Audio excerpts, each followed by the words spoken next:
డోర్వేకి స్వాగతం. ఏ manual to self. సూచనలు లేదా సమాచారాన్ని అందించే స్వీయ శోధన సాధనం.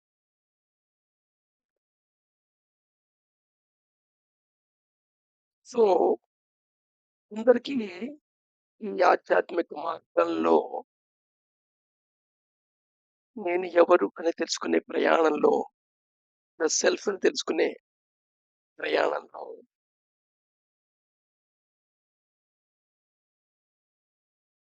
మిడిల్ డ్రాప్స్ ఉంటాయి. ఈ బిల్డప్కి అంటే మధ్యలో కొన్నాళ్ళు ప్రయత్నం చేయడం, దాన్ని వదిలేసేయటం. అలా ఫాల్ బ్యాక్ అవ్వడానికి, మధ్యలో వదిలేయడానికి ప్రధాన హద్దులు ఏమిటనేది ఒకసారి వెరిఫై చేద్దాం. Why most spiritual seekers give up. చాలా మంది మోటివేట్ అయ్యో, లేదా వాళ్ళ లైఫ్ యొక్క సిచ్యువేషన్‌ల బట్టో, లేదా వాళ్ళకున్న వాసనాస్ బట్టో స్పిరిచువల్ సీకర్స్ కింద అవుతారు. ఆధ్యాత్మిక మార్గంలో ఏమిటో తెలుసుకుందాం మొదలు. అది చాలా శాతం మధ్యలోనే వదిలేస్తారు. భగవద్గీతలో ఒక శ్లోకం ఉంది కదా!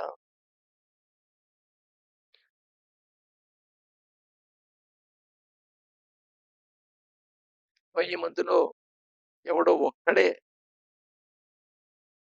ప్రయత్నం చేస్తాడు. ఆ ప్రయత్నం చేసిన 1000 మందిలో ఎవడో ఒక్కడే దాన్ని చేరుకోగలుగుతాడు అని. అంటే ఒక రకంగా చెప్పాలంటే 1000 మల్టిప్లైడ్ బై 1000 మాట. 1,000,000 సీకర్స్‌లో ఆ సెల్ఫ్‌ని రీచ్ అయ్యేది ఒక్కడే వెళ్ళే అవకాశం ఉంది అని అన్నట్టు. సో దీనికి కారణం నాలెడ్జ్ లేకపోవటం కాదు. More spiritual aspirants have fallen back into ordinary life. చాలా మంది ఈ ఆధ్యాత్మిక ప్రయాణం మొదలెట్టి మళ్ళా సాధారణ జీవితంలో గడిపోతుంటారే, బికాస్ ఆఫ్ వన్ రీజన్. యాక్చువల్‌గా తీసుకుంటే రీజన్ చూసుకోవడానికి రకరకాల రీజన్స్ చెప్పొచ్చు. కానీ అసలు రీజన్ ఏంటంటే failure to sustain enthusiasm. So enthusiasm అనేది ఒక తృష్ణ, ఫైరీ యాస్పిరేషన్ నుంచి వస్తుందన్నమాట. సామాన్యంగా ఈ స్పిరిచువల్ జర్నీ పక్కన పెట్టేసేద్దాం.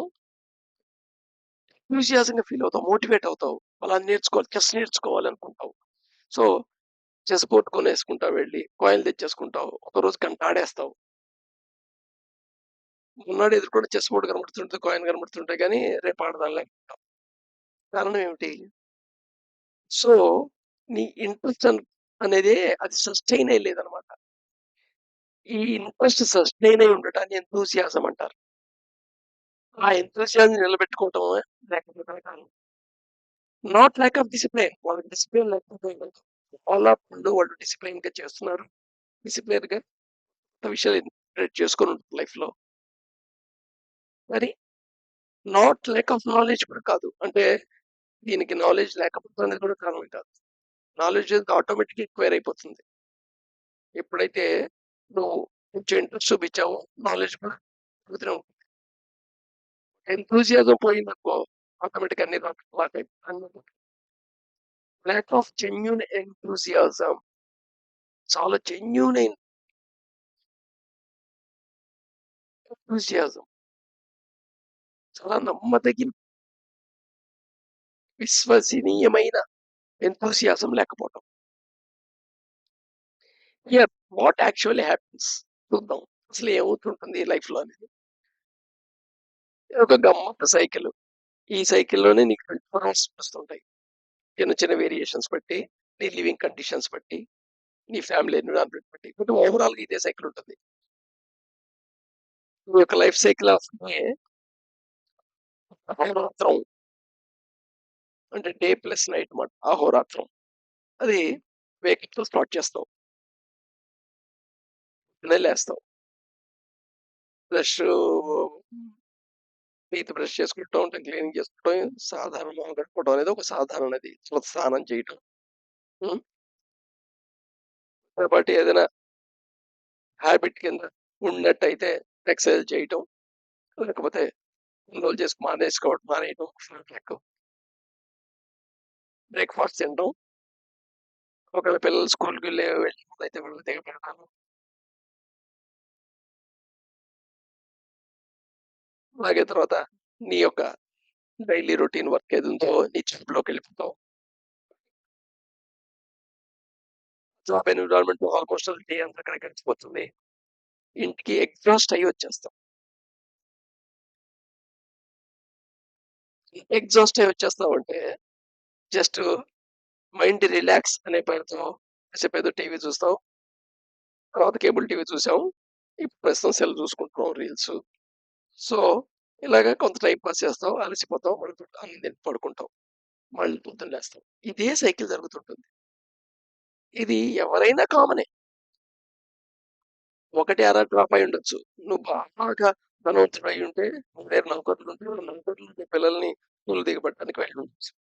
అలా ఏమైనా ఒకటి అరా తగ్గుతుంటాయి గానీ, నీ యొక్క సోషల్ స్టేటస్ బట్టి, నీ ఎకనామికల్ స్టేటస్ బట్టి, కానీ ఓవరాల్‌గా బ్రషింగ్ టీత్ అని కామను. సో, ట్రిఫిల్స్ అంటారు వీటిని. అన్నం తినటం కామను, స్నానం చేయటం, డ్రెస్ ఏసుకోవడం కామను, నావిగేషన్‌లో నువ్వు వర్క్‌కెళ్ళటం కామను.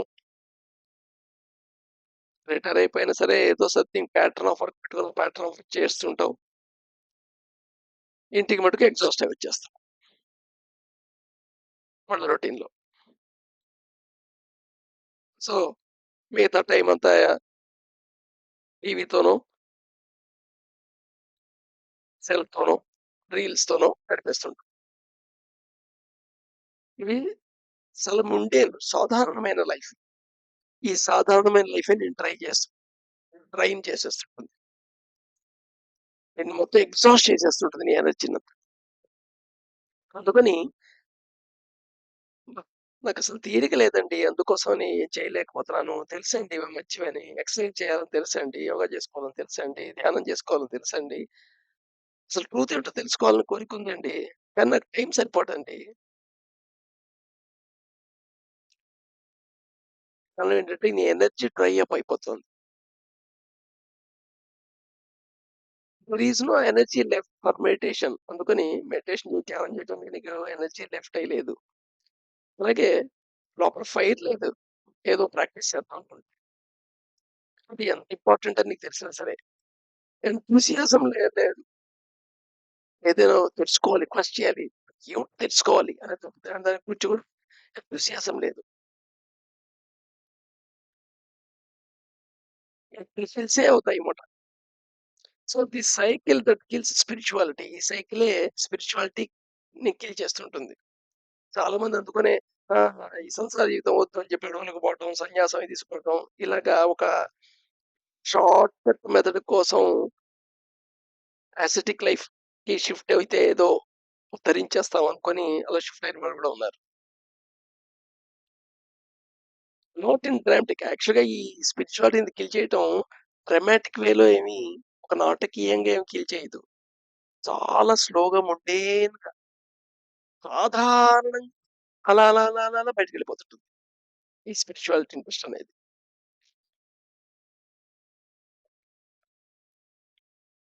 అందుకని ఏదైనా మోటివేట్ అయ్యి ఏదో ఒక ప్రాక్టీస్ ఇన్కార్పొరేట్ చేసుకున్నామనుకో, చాలా సింపుల్ థింగ్ తీసుకుందాం. Drift watching. డ్రిఫ్ట్ వాచింగ్ అనేది గురించి చెప్పి దగ్గర దగ్గర 200 వీడియోలు దాటిపోయాయి. కానీ మనం క్వెషన్ ఏసుకుంటే ఎన్ని సార్లు డ్రిఫ్ట్ వాచింగ్ చేసాం? 100% జీరోయే కనబడుతుంటుంది. ఎవరైనా 4, 5 సార్లు అటెంప్ట్ చేసుండొచ్చు. కానీ డ్రిఫ్ట్ వాచింగ్ గురించి వీడియో చూసిన వెంటనే మటుకు ఇవాళ నుండి వాచింగ్ చేసేద్దాం అని నిర్ణయం తీసుకోవచ్చు. ఇదే కాదు సామాన్యంగా ఏ ప్రాక్టీస్ అయినా సరే తక్కువని స్ట్రాంగ్‌గా మొదలెడతాం. మండేని మొదలెడతాం. కానీ ఫ్రైడేకొచ్చేప్పటికి అది ఆల్రెడీ నువ్వు ఇన్కార్పొరేట్ చేసిన యాక్టివిటీని క్విట్ చేసేసుంటావు. వీక్లీ రిపోర్ట్ నీకు చూసుకుంటావు కదా! మనసులో ఏం జరిగింది ఈ వారం.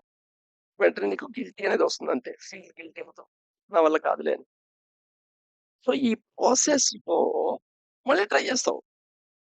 ఈ సైకిల్ నడుస్తూ ఉంటుంది. కానీ ఈ సైకిల్ జరుగుతున్నంత సేపు నువ్వు టక్కుమని నిర్ణయం తీసుకోవటం, నిర్ణయాన్ని అమలుపరుచుకోలేకపోవటం వల్ల నీ యొక్క విల్ పవర్ తగ్గిపోతుంటుంది. విల్ పవరు నాశనం అయిపోతుంటుంది. అందుకని స్టబర్న్ డెసిషన్‌లేం తీసుకోవద్దు. ఏ రోజుకి ఏ క్షణంలో ఆ క్షణమే. ఇప్పుడు నేను చేయగలననిపిస్తోందా? చేసేయటమే. ఈ క్షణంలో నేనేదో కాసేపు ఓ 2 నిమిషాలు నా శ్వాసని అబ్జర్వ్ చేస్తాననుకున్నావు. అబ్జర్వ్ చేసేయి. That's all. అన్నట్టుగా మొదలెట్టాలి ఎప్పుడైనా సరే. తర్వాత దాని యొక్క ఎఫెక్ట్ ఎలా ఉంది అనేది నువ్వు పర్సీవ్ చేస్తూ ఉండాలి. నీకే పర్సెప్షన్‌లో తెలుస్తుంటుంది. అది మోటివేట్ చేస్తుంటుంది. తర్వాత గ్రాడ్యుయల్‌గా రెగ్యులర్ అయిపోతుంది ప్రాక్టీసు. సో, ఇది ముందు ఫ్రేమ్‌వర్క్ ఫార్మ్ చేసుకోవటం, ఏదో గోల్ సెట్టింగ్ థియరీ లాగా ఇది చేద్దాం అనుకోవటం అలా కాదు.